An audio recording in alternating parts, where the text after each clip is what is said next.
aber etwas Schönes angerichtet, Eibel. Mein Gott, man wird doch nicht so oft Vater. Und die 2 Kisten rum werden Ihnen nichts schaden.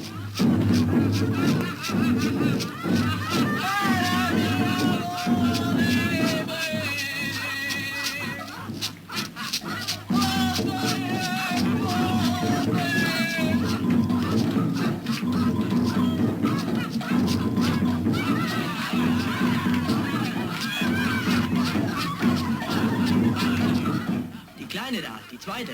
Hast du die gesehen? Ach, die zweite. Die ist doch viel zu fett.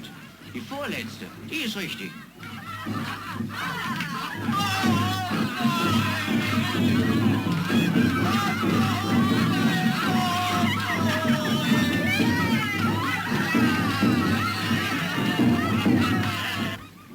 Ich verstehe nicht, warum du dir Sorgen machst.